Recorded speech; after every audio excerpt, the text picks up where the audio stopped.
Welcome back, part 2. Alright, so I just finished up getting off of opiates for the first time. I say the first time because it didn't I guess you could say I learned the hard way. I didn't learn the first time, but that's okay.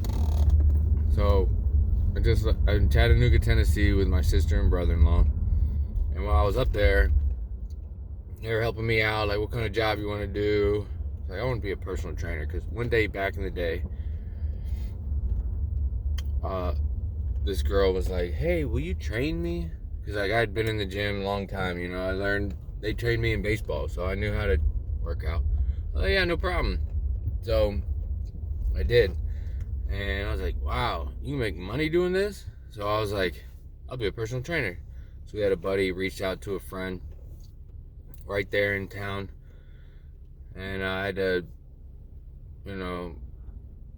get qualified, certified. So every morning I would go and study for 2 hours. 2 hours every day. I would go study, and then after about like a month or so, I could take the test to be certified. So, boom, I passed it and everything. And I'm now a certified personal trainer, training clients. Life is good, working out, getting my health back, all that good stuff. And next thing you know, I don't know, after a month, I don't know how long it was, but after a while, I was training this guy, Johnny, dude. He was awesome. Johnny, he was a rock star.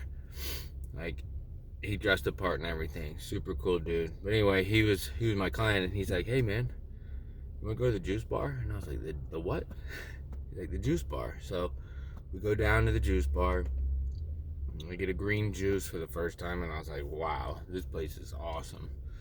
And anyway, he forgot his wallet. We stopped by his house. He's like, gotta run by the house real quick. And we like pull up, and there's this it's like an old bank looking deal, like brick building, 1 story.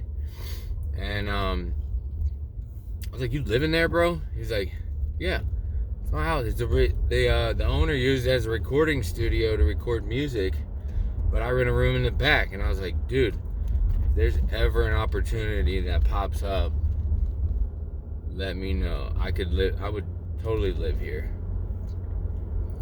And fast forward a couple months, he's like, hey dude, one of my roommates, his band is doing well, he's moving to Nashville, spot opened up, talk to the landlord. Boom, I get in, I'm paying $350 a month for rent. Unheard of. Anyway, I told my brother-in-law, sister, I was like, I gotta go, place for me, I'm good, I'm out. My brother-in-law advised me and told me I wasn't ready yet, but I left. And I moved in, life's good, I'm training clients, doing this, doing that. And one day this lady, I get to talking to her, and she's like, yeah, because like my goal was to get as many clients as possible, right? I mean, that's how you make money. So I was doing my little sales pitch, and she's like, yeah. And then next thing you know, turns out, because you have to know the medical, like if anybody's on medical, if anybody's taking anything, you have to know about it. You ask them, are you on any medication? And she was like, yeah, I'm on medication for pain. And I was like, oh, so you take pain pills? And like, yeah. So anyway, I was like, great, we're gonna be friends.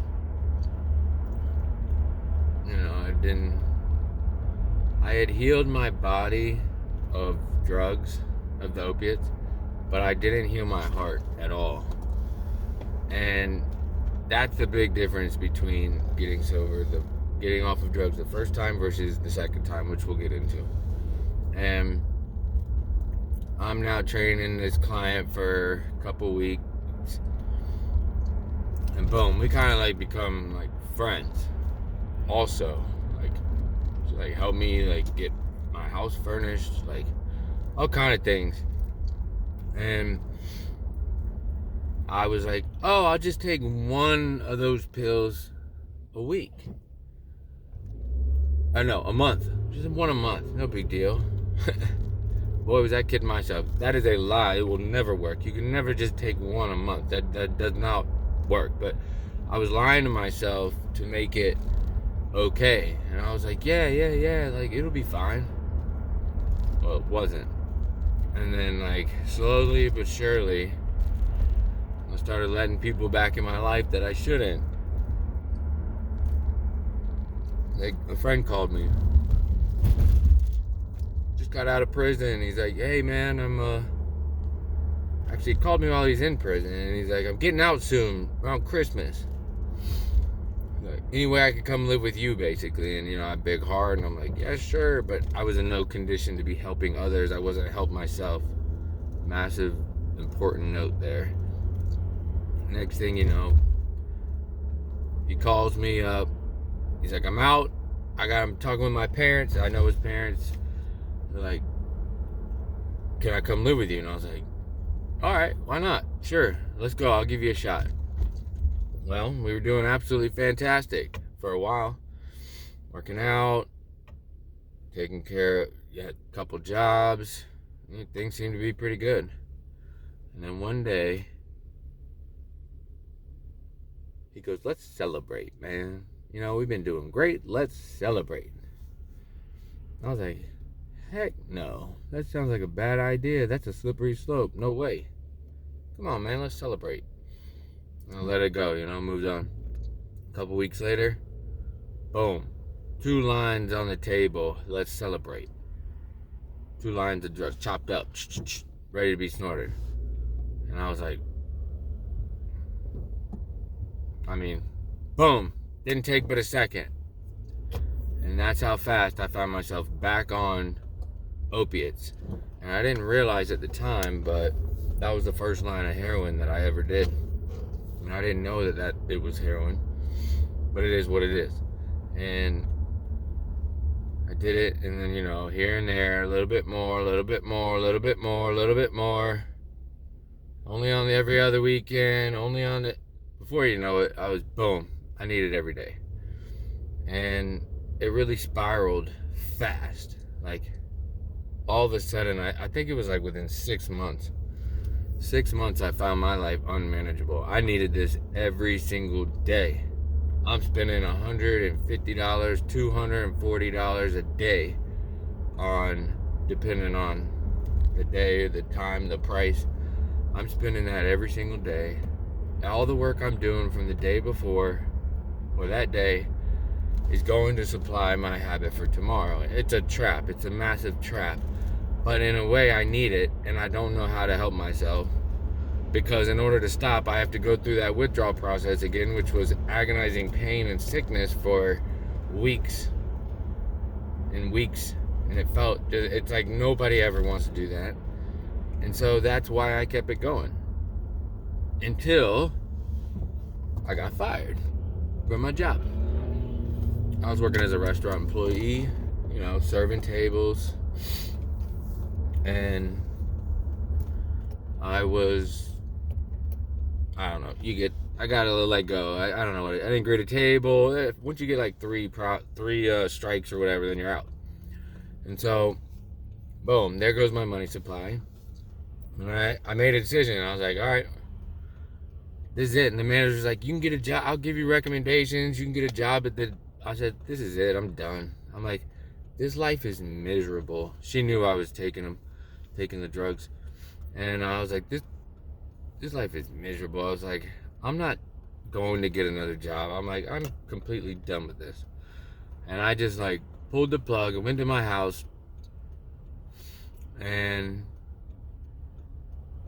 I didn't know how it would all happen, but I just let go. And for a couple days, I was all right, and then boom, it just hit. Just like every minute felt like an hour. I told myself though, I will remember this one because I forgot about the pain I went through last time. I said, this is the one I will remember, and I am never going through this again.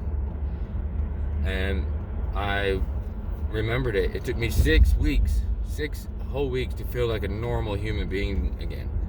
I would like muscle up enough energy just to go on a walk and feel terrible the whole time. Like, oh, the walk will make me feel better. Feel terrible. I had to go to the grocery store one day, and I'm walking down the aisles, and I feel like a zombie. I feel like I haven't, like I'm not even normal. I'm like, people are looking at me like, look at that alien right there. But the point is I had to go through that pain and suffering again to realize that's not what I want. This is not a life that I want. And so I did, and I remember I'm sitting in there one day in the house. It seemed so quiet. A friend from work, Marsha was her name. She had already been through the whole drug game. She was getting herself clean. So she had compassion, and she understood what I was going through. And she came over to check up on me, make sure I was doing all right. I'm thankful for that. And we're sitting there, she's like, it's really quiet in here, like really peaceful. And like, I was like, yeah, you're right. And then that night, it dawned on me why it was so quiet. I went to flip on the lights, and the lights didn't work. And I was like, Open up the fridge. None of the lights worked because I didn't pay the power bill. None of the power was on in the house, so no motors were running, no machines, the refrigerator wasn't running, nothing was running. And I was like, oh my gosh, I gotta pay the bill. I can't even force up enough energy to pay the bill so I can get the lights back on. But you gotta think, my money supply is out. It's gone. Like, this is it. Like, I'm counting change just to get enough money for the light bill.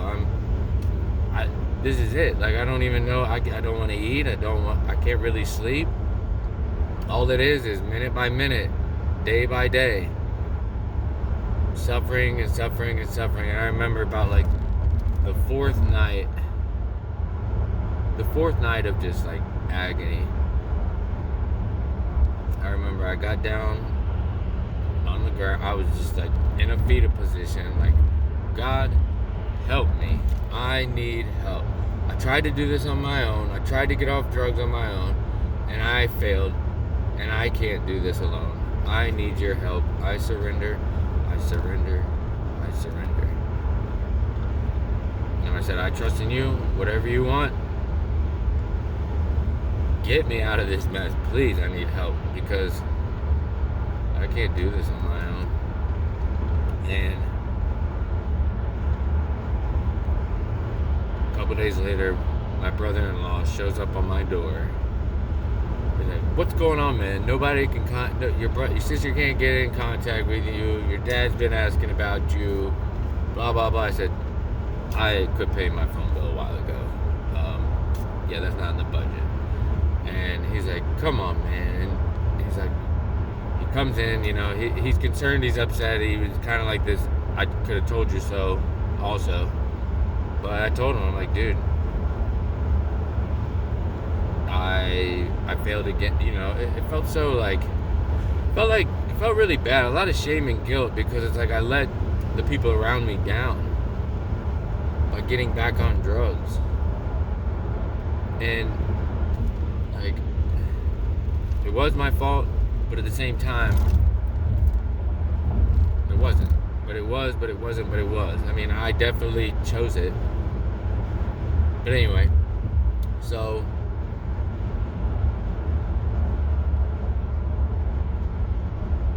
he's like, all right, man, tomorrow I'm gonna come get you. You're coming up to my house. You're gonna stay with me until I can get you back home, basically. Or he's like, you're just gonna stay with me until we can figure out the next plan to do. So I made it through that night. Next day, he's coming to help me pack up my stuff. And you gotta think, I'm going through withdrawals, and I'm having to pack up all my stuff. It's miserable. I was like, golly, like, and he has no compassion for me. And of course, I'm trying to feel a little like, feel sorry for me, a little victimhood here. But he wasn't having it, thank God. because, you know, he helped me grow up. He helped me become a man. And get all my stuff out of the house. Not much. Once again, I didn't really care anyway. Just like get rid of it. But I remember the next day when I got to this house, I called my mom. Because about 4 months prior, my mom had told me about this place. She was like, hey, if you ever find your life unmanageable, there's a place for you. It's called Community Chinacolo. It's down in Florida, St. Augustine, Florida. Community Chinacolo. Chinacolo means upper room in Italian.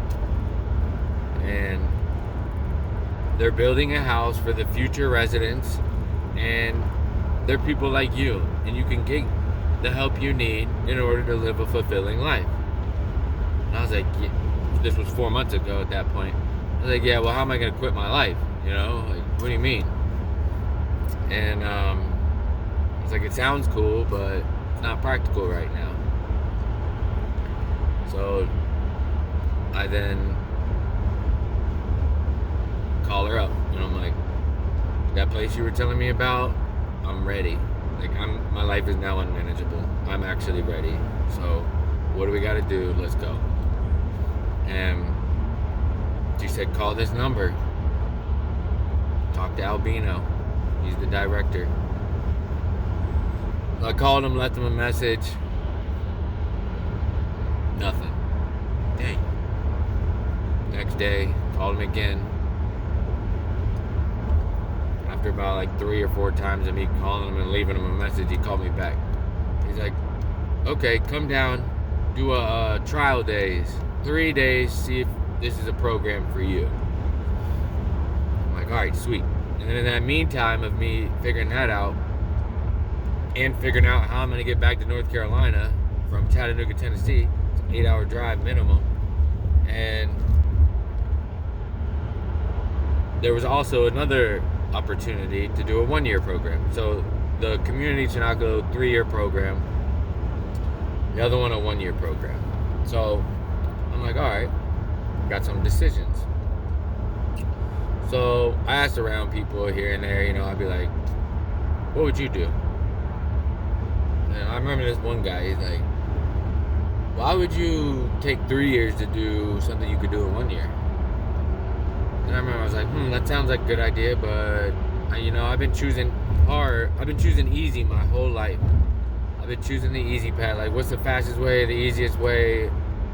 And you know what? For once, I'm going to choose the hard route. And like, I knew it in my heart. I was like, that's what I'm going to go with. At that point, I knew it. Even though I had to still go do the working day, I already knew in my heart. I was like, I'm going to this place, and I'm going for 3 years, and I'm going to do all the steps it takes. I'm going to listen to them because they obviously know more than me. And I'm going to get rid of this problem. Like, it's going to be gone. I'm going to transform. I'm going to heal. I'm going to grow. I'm going to be able to actually be the man I'm supposed to be, live the life I'm supposed to live, and do what God had intended for me to do. Because whatever I was doing was not the right plan. And I was fully aware of that in that moment. And I just was so ready to get that, to like get going. You know, so I'm like, let's go. So anyway, I make it to North Carolina. My working days were around Christmas time. Like, I don't know, December 17th, something like that. So I drive down there. My stepdad took me. Thank you, Jim. He takes me down there, and we go, and boom, I did my working days. I show up, do a little work, raking leaves. That's what I was doing. Me and Frank were raking leaves, asking questions about the place. He's asking me questions. And that's what I did for 3 days. I raked leaves. And, you know, at this point, I was finally feeling better. Like, I wasn't sick anymore. I was finally feeling a little bit normal. Like, okay, starting to feel a little stiff. Because the whole body has to reset itself, which the body's an amazing healing machine if we allow it to heal. And there was a lot that had to be healed. So I enter in, we get done, and I'm like, boom, this is for me. I sit down and have to talk with Albino. He's like, hey, what do you think? I'm like, this is the place for me. I want to do this. I'm committed and I'm ready. He's like, you want to come before Christmas or after Christmas? And I was like, I don't want to wait another minute. I was like, I want to come before Christmas. So he's like, all right, I'll see you on, boom, whatever day it was, December, before Christmas. So I remember my dad had a friend who is a pilot, and they had a little Cessna. Like, it's smaller than this car. It's a little 4-seater plane. And so my dad's buddy was driving. My dad was in the front, and there was me and my mom in the back. And they were gonna drive me down, fly me down to into the community in Florida. And it was a true blessing to be able to just, I mean, we flew down there. I didn't have to drive another 9 hours. And it was like in a way, it was like a little nice gift to go down there. And I mean, it is what it is, but it was really cool to like, all right, I'm saying goodbye to my old life, like in the past, like that guy has died, and he's gone, and the new man awaits. And that is a good place to end part 2. For part 3, I'll see you in the next video. Thank you.